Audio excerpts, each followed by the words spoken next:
kelihatannya tidak, karena apa ya? Tapi ada yang oret-oret dulu. Biasanya oret-oret mereka itu setelah ada peristiwa baru ditulis gitulah.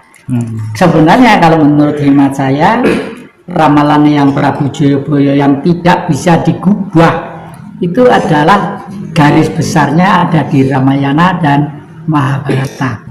Ya. Ramayana dan Mahabharata. Ketika Ramayana itu bangsa ini dikuasai oleh ratu atau kekuasaan yang sangat menindas. Kalau bahasa modern adalah imperialisme dan kapitalisme. Nah, oleh karena itu Dewi Sinta sebagai istrinya Prabu Rama digambarkan dicuri di Alengka. Dicuri di Alengka, di sana ditahan ya. Terus waktu itu Prabu Rama menyuruh delegasi untuk mengambil Dewi Sinta dari yang dicuri Rahwana tadi itu. Rahwana itu apa? Rah itu darah, Wana itu hutan.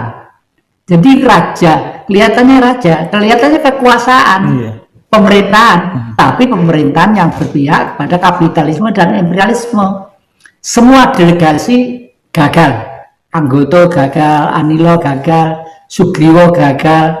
Yang berhasil itu justru Anoman Ketek Putih, Anoman Anjani Putra. Nah, itu sebenarnya Anoman itu adalah kekuatan gaib dari sosok persenyawaan laki dan perempuan, tapi tidak real menjadi manusia. Ini banyak deh, banyak. Dan itu kalau kita tahu caranya untuk membuat mereka, dan mereka itu mengabdi kepada kita itu setengah mati, sangat setia kepada orang tuanya itu. Seperti saya ini sangat setia terhadap saya, sama kalau udah kawin juga begitu. Mereka sangat setia terhadap sampean. Nah, kalau tahu cara bagaimana komunikasi dengan dia, lalu supaya dia itu mengikuti apa kehendak sampean supaya menang dalam peperangan, dengan catatan menang untuk kepentingan yang baik. Oleh karena itu di lereng Arjuna, di lembah Malang atau Singosari itu ada tempat yang sakral yang namanya adalah Sumber Wendit. Berada ya kali Wendit kira-kira sekitar 5 atau 3 kilo dari sini. Itu sumbernya besar. Disitulah tempat himpunan kera-kera, ketek-ketek. Dulu itu di Malang ada anak nakalmu pancen keturunan Wendit, itu dianggap keturunan ketek.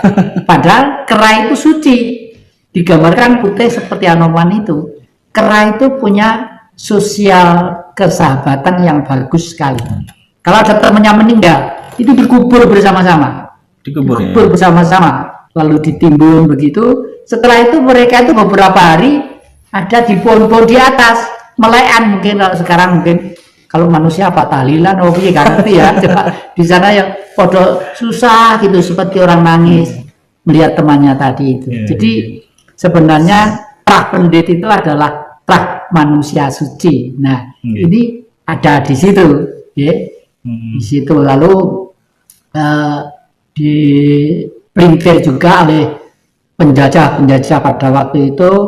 Lalu ada di Ngujang, Pati Ketek, Ngujang Tulungagung. Tetapi leluhur kita masih pintar juga, lalu membuat pusaka yang namanya Kujang, yang dipakai oleh orang-orang Sunda Wiwitan di Jawa Barat sana.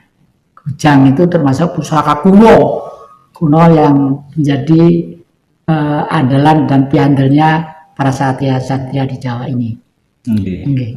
Nah, ramalan yang Jayabaya itu yang ada di pagelaran wayang kulit, ya, bahwa nanti suatu saat di zaman lahirnya Parikesit adalah yang bisa mengetahui itu adalah Baladewa.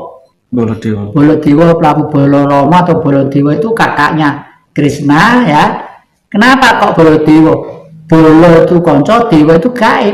Hanya manusia yang hidup di tengah-tengah dan bersama dengan gelombang gaiblah yang nanti bisa sempat melihat lahirnya Ratu Adil.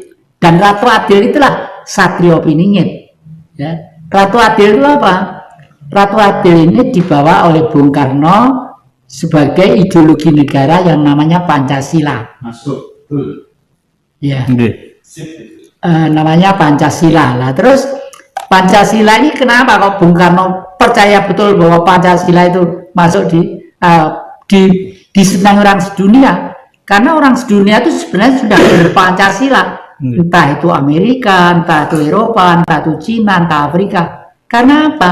Semua manusia itu mempunyai getaran sifat 5. Mempunyai angan-angan, mempunyai pikiran, mempunyai tutur kata, mempunyai pribadi, dan mempunyai pergaulan.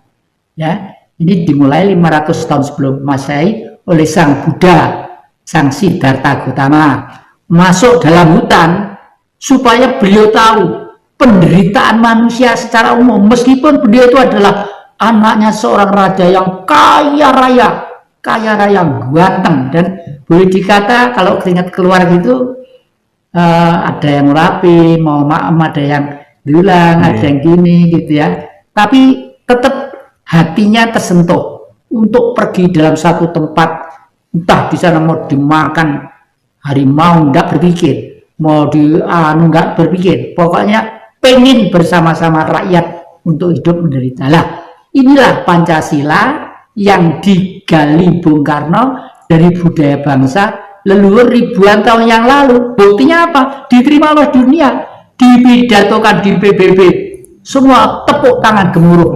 Ya, we have the five principle of Indonesia: belief of God, nationalism, humanity, demokrasi, dan social justice. Semua tepuk tangan gemuruh. Buktinya, bukti bahwa manusia dan negara seluruh dunia itu mempunyai kesamaan pikiran untuk menata kehidupan. Nah, ya, akan munculnya suatu keadaan yang mungkin tidak pernah terduga oleh manusia. Negara besar yang dulu itu duitnya bisa merimut dunia dengan cap yang namanya dolar. Pada waktu itu dolar masih dipercaya oleh Bank Dunia dan pergaulan ekonomi dunia karena stok emasnya dia itu banyak. Tapi dia sekarang stok emasnya itu sudah habis, sudah habis. Oleh karena itu nilainya merosot juga. Nah, merosotnya dari kaum ekonomi yang kapitalistis akan menggeliat satu bentuk militer dan segala cara yang tidak terduga.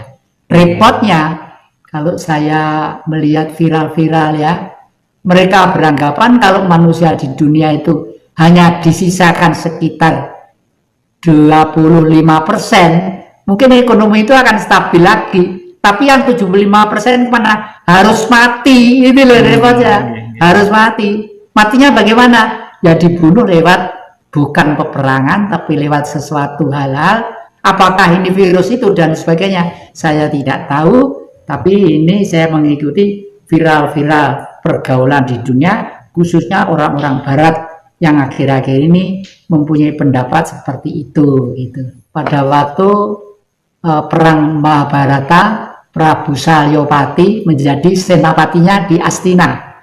Ya, Prabu Salyopati itu mempunyai adik Condobirowo. Dan Condobirowo itu bentuknya raksasa kecil-kecil, segini kurang lebih. Banyak. Anehnya, Condobirowo itu dimatiin 1 menjadi 2, 2 menjadi 4, 4 menjadi 8. Itu kan seperti corona ya. Kalau satu nular pada orang lain menjadi terus berturut-turut dari hitam gitu lah. Kalahnya dengan siapa? Dengan Prabu Puntadewa. Kenapa Prabu Puntadewa? Karena beliau itu seorang yang jujur, yang lugu, yang suci. Artinya dengan spirit kekuatan Tuhan yang bersinar dalam tubuhnya, dengan keyakinan yang penuh, itu nanti itu dengan sendirinya unsur-unsur predator negatif yang mungkin akan mengganggu kehidupan manusia, dia akan tersingkir dengan sendirinya. Kelihatannya seperti sendirinya unsur-unsur predator negatif yang mungkin akan mengganggu kehidupan manusia, dia akan tersingkir dengan sendirinya.